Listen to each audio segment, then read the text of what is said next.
यसको अगाडि ठुल्ठुला कुरा गरिहाले, फुर्ती लाइहाले। यसले सरलाई यो सबै कुरा लाइदियो भने त सरले यसको कुरा पत्तै हाल्नुहुन्छ अनि म त फस्छु।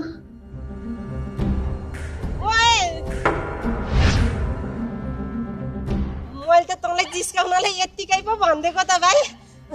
धरो धर्म उहाँ कहाँ जानुभयो मलाई केही थाहै छैन। म त उहाँको गाडी पुग्नलाई मात्रै बसेको क्या यहाँ। अनि त्यही पनि यसो महँगो गाडीमा बस्दाखेरि कस्तो हुँदो रहेछ भनेर यसो जिस्किएको क्या कान्छी।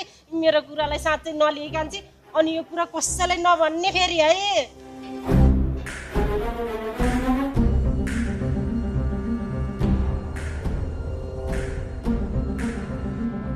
तेरिका म पनि उस्तै हेर्ने होला अब।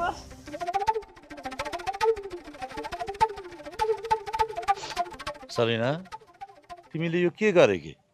किन गाडी पुछे कि? अब गाडी पुछ्न अरूलाई लगाइहाल्थे नि मैले। गाडी पुस्नलाई अरूलाई लगाउँछु भन्नुहुन्छ अनि अरूलाई यति जा अब एउटा गाडी पुस्न लगाउँदाखेरि कति धेरै पैसा दिनुपर्छ भन्नु त। हेर्नु अबदेखि त घरभित्रको काम पनि बाहिरको काम पनि म आफै गर्छु। अनि त्यसपछि त पैसा पनि जोगिन्छ।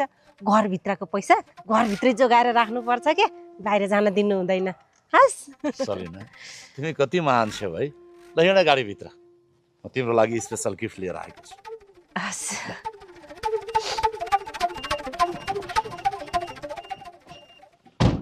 मेरो लागि के गिफ्ट ल्याउनु भयो? स्पेसल ठाउँमा पुगेपछि देखाइहाल्छु। त्यसो भए भन्नु नि त, अब हामी कहाँ जानु? पुगेपछि थाहा भइहाल्छ। हस्